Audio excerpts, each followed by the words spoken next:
Good mythical afternoon, ladies and gentlemen. This is Mr. Ayala with your video lesson for today. This is Federalism, Obligations of the Various Levels of Government. So as always, please make sure that you are pausing the video, writing your notes, listening to the information, and answering the questions as we go, because that is how you can be successful. So today, to start off with, we're just going to look at our major objective for this one. You should be able to identify the services and obligations of the federal government, the state government, and local governments through the idea of federalism, which is established in the U.S. Constitution under Amendment 10. So the first thing, let's talk about some of these federal obligations and services. So we've been talking about federalism and how this is the split of shared, reserve, also known as concurrent, or non-shared at the federal level, known as enumerated, and at the state level, known as reserved powers, throughout this unit. So the first thing that I would like to look at is these federal obligations and services. These are those things that are required for the federal government to complete either through the U.S. Constitution or through law. So the first one is, some examples are, they have to maintain the armed forces. They are in charge of immigration policy. A state cannot say, hey, people from this nation, you cannot come to my state. That is only a policy of the national government. Foreign policy. No individual state can conduct foreign policy with a outside state or nation without the national government's purview or permission. So the state of Florida cannot talk to, let's say, I don't know, France, and say that, hey, we want you to take over, I don't know, Tampa and make it into a gigantic cheese factory or something. So please, make sure that you know that. Second, or fourth, actually, regulating trade among the states. This is yet again known as the Interstate Commerce Clause. This includes safety of your items, like making sure you don't have lead paint on a car or toys.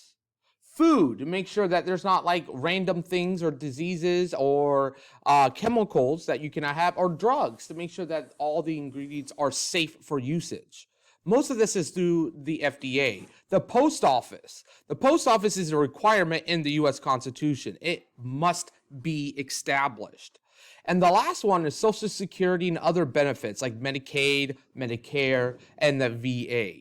So this is at the highest, to cover the majority of the United States using these using these services.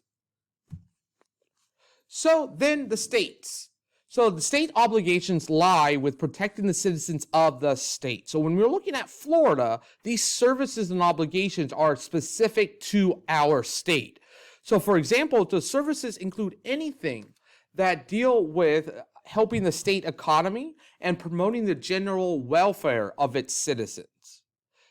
B, to regulate businesses, industries, and insurance in that state. So every state can say how a business can run within their borders, how certain industries can run in their borders, and how much insurance you must have either at the healthcare or level, mostly though, with auto insurance. Issues licenses to professionals. Like myself, I'm a teacher, I have a teaching license. The state of Florida tells me what items I must be able to cover and complete to continue to have that license to teach. Doctors, lawyers, pharmacists, people in the trades, like HVAC, also have to get a license through the state. It also establishes statewide education requirements. So the reason you have to take so many tests in the state of Florida, including the civics EOC, is because the state of Florida wants you to take that civics EOC. Not because I want to take you to take the EOC or the district or the school, but because the state requires it. So please be aware of that. Establishing building codes. The state of Florida says how strong our buildings must be. The state of Florida has the second strictest building codes in the United States, second only to California. Also, we issue licenses for citizens for things such as driving, marriages, hunting, and fishing licenses. For example, in the state of Florida, we have certain seasons where we're allowed to go hunt different species that are not supposed to be in Florida. For example, we have a season in the state of Florida. You can get a hunting license to go out and kill the boas and other large snakes that should not be in Florida, because they are a species that are foreign to this area. And they also have the choice to add taxes either at the federal, at the income level, or through property or sales tax. Florida only has it through sales tax and property taxes. Pretty sweet deal for us Floridians. Then your local government obligations. This is the smallest geographic area, and it may be a county or municipality's obligation to commit these services. So one, the school board, usually done at the county level in Florida, and they run and operate public schools. So the state tells us what we have to do, while the school boards show us how to do that, or in what order, or how strict, or what curriculum materials to order. They operate emergency services like the police, the fire department, hospitals, and ambulances.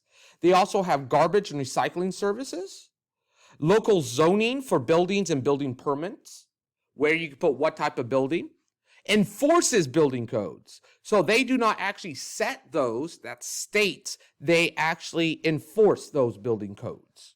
They record birth, deaths, marriages, and divorces and send that information up to the state where they issue those licenses. They also give local business licenses and restaurant inspections. So if there's a dirty restaurant, you report it to the county or the municipality, not to the state. And lastly, of course, taxes, because every level has the ability to tax. Hence, they're known as concurrent powers.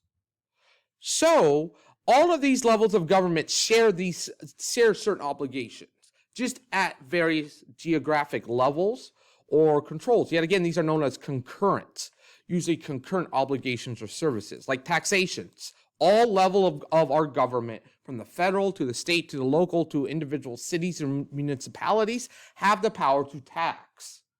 Roadways. They all build roadways in some way, shape, or form. For example, I-95, Interstate 95, that's a federal road. State Road 520, that's a state road. Minton or Malabar are city or municipality roads, and each of those are responsible for controlling and making sure those roadways are safe for their citizens. The court systems, they are required to administer justice. How is that done? That's done through the various court systems as we spoke about earlier. And lastly, different levels of law enforcement. Like, for example, at the national level, we have the FBI. Then at the state level, you have state troopers. And then below that, you've got the counties, which are the sheriffs. And then below that, you have the municipalities like the city of Palm Bay or Cocoa Beach or Orlando Police. So make sure you got these notes. And as always, don't forget to be awesome.